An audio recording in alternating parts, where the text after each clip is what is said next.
Tadi kan di bagian depan tadi itu saya mengatakan ada 7 kitab Deuterokanonika. Namun kalau kita membuka kitab suci bahasa Indonesia terbitan LAILBI, yang bahasa Indonesia terbitan bersama itu, di dalam kumpulan Deuterokanonika di bagian tengah ada 10 kitab. Kalau ada yang Alkitabnya ada indeksnya itu yang lubang-lubang itu, Anda boleh menghitung itu ada 10. Karena 7 plus 3. Yang 3 itu apa lagi? Sebenarnya adalah tambahan Esther, surat Yeremia, dan tambahan Daniel. Jadi seakan-akan ada 10 kitab Deuterokanonika dalam versi bahasa Indonesia. Ini memang menjadi ruwet terus terang ya. Cara mencetak bagian tengah itu sudah ruwet, kemudian tambahan-tambahan itu dilepaskan dari konteks urutannya menjadi lebih ruwet lagi, ya sudah apa boleh buat. Maka kalau menjelaskan kepada umat, saya lebih senang menggunakan Alkitab yang versi Katolik itu, yang terbitan Bimas itu, karena urutannya ada di situ. Kitab-kitab tambahan itu yang masuk di dalam urutannya, yang Daniel ya di Daniel, Esther ya di Esther, nggak terpisahkan begitu. Jadi metode cabutan begini memang sedikit misleading ya. Ya apa boleh buat.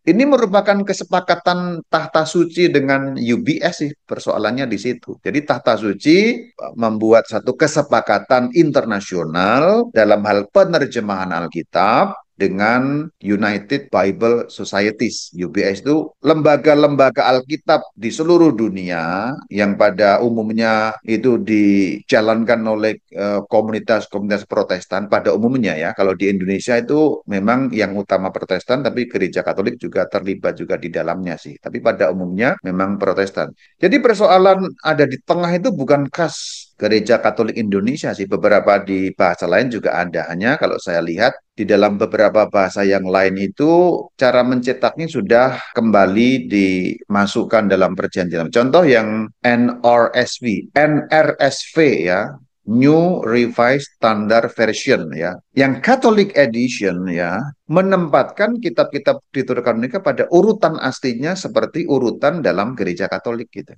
Jadi yang dalam bahasa Inggris itu sudah ada yang urutan asli versi NRSV. Nah, itu sedikit berbeda dengan kesepakatan tadi. Tapi dalam bahasa Indonesia masih seperti itu. Saya nggak tahu harusnya bagaimana. Saya nggak bisa usul juga, bukan kewenangan saya.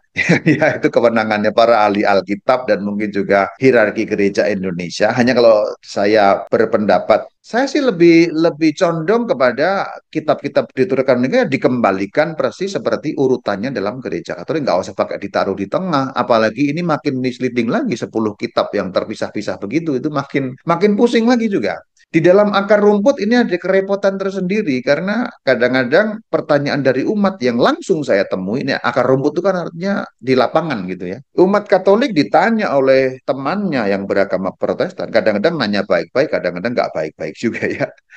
No, Alkitab lu itu di bagian tengah itu ada tambahan 10 kitab gitu ya. Nah, itu repot juga menjelaskannya kan nggak mudah ya. Menjelaskan dalam 3-4 menit kan nggak bisa. Ini kita sudah berapa menit ini? Orang tidak sama pengetahuan sejarah Alkitabnya. Jadi kadang-kadang menjelaskan panjang lebar pun dia malah makin pusing gitu. Saya kira Anda para pengajar mengalami lah begitu.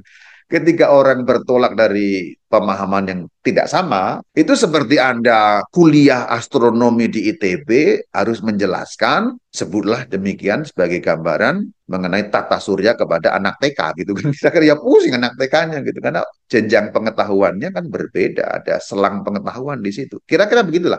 Jadi simpelnya saya mau berkomentar mengenai cara mencetak. Kalau pendapat saya pribadi, ini Rama Bayu yang bukan siapa-siapa, yang bukan ahli Alkitab, bukan bagian dari petinggi gereja juga. Tapi saya bertolak dari pengalaman nyata dan menjelaskan kepada umat. Saya sih pribadi berpendapat kalau dikembalikan pada urutan aslinya Katolik akan lebih bagus, lebih indah, dan lebih mengena dan lebih mudah untuk menjelaskan. Menjelaskannya kan dalam beberapa kalimat gampang. Kenapa kok begini? Ya ini versi panjang, perjanjian lama versi panjang. Protestan itu versi pendek. Loh gimana kok bisa begitu? Akarnya di agama Yahudi. Versi panjang namanya Septuaginta, versi pendek namanya Tanakh. Loh kok begitu? Ya Martin Luther pilih yang Tanakh. Selesai. Tapi kalau di bagian tengah begini, apalagi ada 10 kita, pusing. Ya pusing kita. Ini teknis ya. Penting nggak penting sih. Oke, saya kembali ke sini ya itu 10 dari itu ya ada 3 tambahan yaitu tambahan Esther, tambahan Daniel dan surat Yeremia.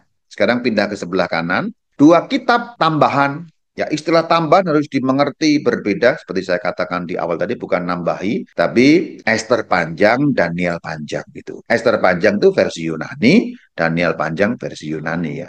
Nah, penomorannya seperti ini penambahannya. Ester satu, oke, saya nggak usah bacakan ruwet, ya udah. Nanti ada baca sendiri ya, penting nggak penting lah ini. Tapi intinya nyelap-nyelip di sana sini ada bagian-bagian kalimat yang di versi pendek Ibraninya nggak ada gitu. Demikian juga dalam kitab Daniel berbahasa Yunani itu ada bab 13, bab 14.